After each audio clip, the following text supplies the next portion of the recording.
John Chrysostom, Commentary on Galatians, Episode 7. Tauta mathon hapaulos, hakatechnos tu, didaskalu bainon, epoikile ton logon pros, tein ton mathetewo menon chreon, nun men kaion kaitemnon, nun de prosene pharmaca epithethes. Chrysostom continues his discussion of how the good teacher combines gentle and stern. Here's our subject, hapaulos, tautamathon. Paulos is modified by two participles. The first is mathon, the second is bainon, and later on there will be a couple other participles. Paul, knowing or understanding these things. Now, mathon is an aorist participle from the verb monthano, the omega verb monthano. And because this is from the third principal part, moth, we know that it's aorist.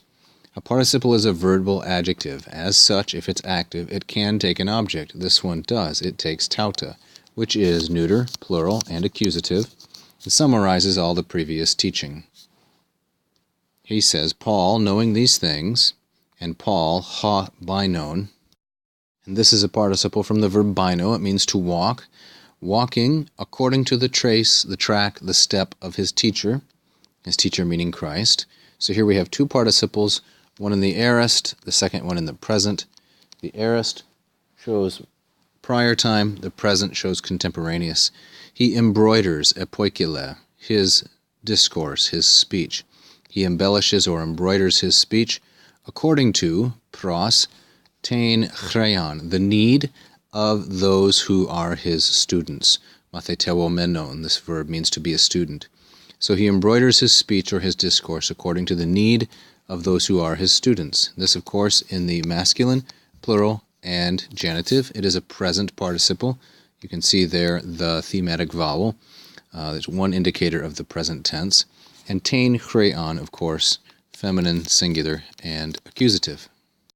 Now, I've given a little illustration here to show the footsteps or the prints. This is not meant to be infantilizing or puerile in any way, but simply add a little variety to the text. And now, with very good classical style, which he no doubt learned from Demosthenes, from Plato, and many others, he says, nun men, nun de. Then he adds three participles, kaion, temnon, epithethes, to go with the two he used previously, mathon and bainon. Each one of these is in the present tense, and they are active, and each one is masculine, singular, and nominative. There's in fact only one aorist participle, and that's mathon. The rest describe Paul's current action, mathon, a previous action. And then, of course, the main verb, the only verb here, is epoikile, right there, somewhat in the center, or at least near the center of the sentence. So what does he do? At one time, nun men, he is cutting and, or we might say, cauterizing and cutting, kaion, kaitemnon, like a doctor. But at another time, nun de, epithethes, from epitithemi, he is applying a prosene pharmaca.